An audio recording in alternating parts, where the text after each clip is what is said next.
Denise Roche. E te manga I tēnā koe, tuarua ki ngā mema o tō tātou whare, tēnā koutou katoa, tēnei te mihi ki ngā tangata katoa I te whare. Tēnā koutou katoa. Sir, I'm speaking on this third reading of the bill, and I maintain it is a privilege, but I'm speaking on the bill for the Green Party in place of Catherine Delahunty, who was the Green Party MP on the Māori Affairs Select Committee hearing the submissions on this bill, and she was spokesperson on the issues raised in this bill as it progressed through the House. Mr. Speaker, in the second reading of this bill, Minister Finlayson explained that this bill would establish the Hawke's Bay Regional Planning Committee, which implements the government's decision to establish a statutory body called the Hawke's Bay Regional Planning Committee, and the establishment of this committee would give effect to the commitment made by the government in the Ngāti Pāhauera Deed of Settlement and recorded in the Maunga Haruru Tangitu Hapu Deed of Settlement to work with iwi and hapu in the Hawke's Bay region and with the Hawke's Bay Regional Council to agree on details of this planning committee to introduce legislation, and the bill ensures that the relevant iwi post-settlement governance entities and Crown mandated entities would be entitled to appoint representatives on the planning committee, sir. Now, Mr. Speaker, we support the concept of treaty settlement process creating mechanisms for genuine sharing of decision-making that reflects the rights and responsibilities of mana whenua, hapu and iwi, and the Crown, for that matter, as a treaty partner. And we are supporting this bill, but we are also compelled to point out, and others have, that this bill could have been more aligned with the settlements that commit regional authorities to more than simply allowing a regional advisory committee on Resource Management Act issues. So we acknowledge that there are certainly complexities around Kahungunu Inc.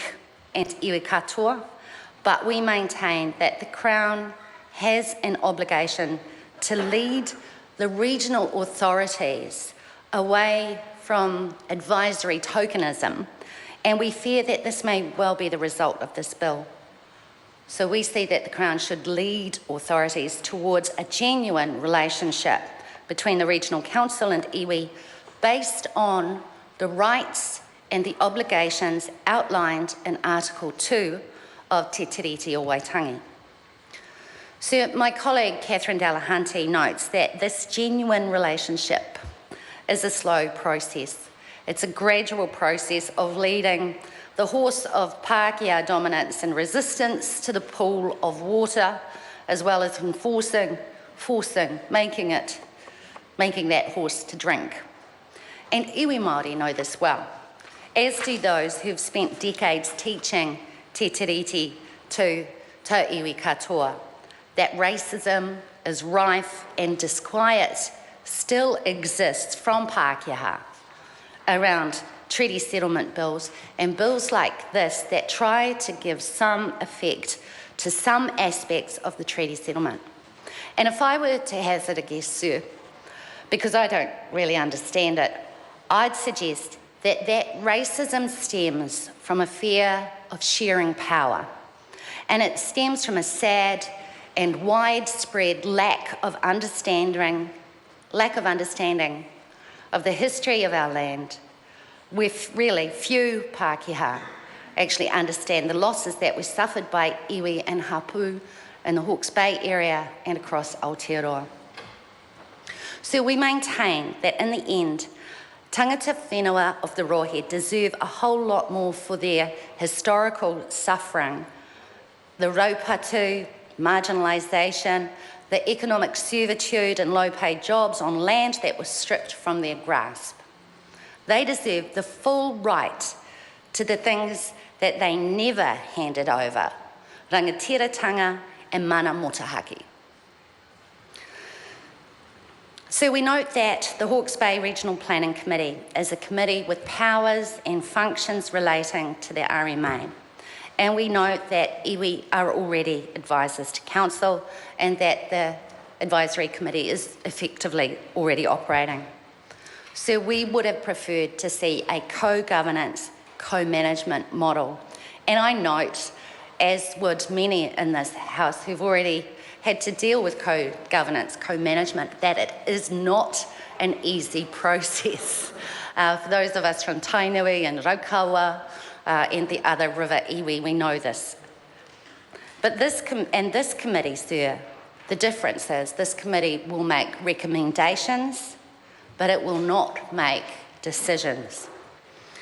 Having said that, sir, may this bill be celebrated as a step, not the final deal, but a step in the right direction. And it is a tribute to the negotiation team and to the tenacity of that negotiation in a context where the parameters are frequently changing. So we see this as a beginning.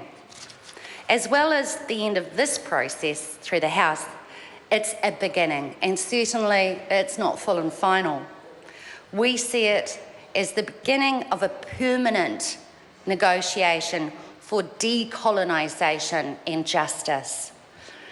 So we notice and we note and we acknowledge that this should be and is a time for optimism for the iwi of the Hawke's Bay area. And we look forward to seeing how this plays out. We sincerely hope that true decision-making and power will be handed to iwi in due course as a result of this bill. Nō reira, sir, tēnā koutou, tēnā koutou, tēnā koutou katoa.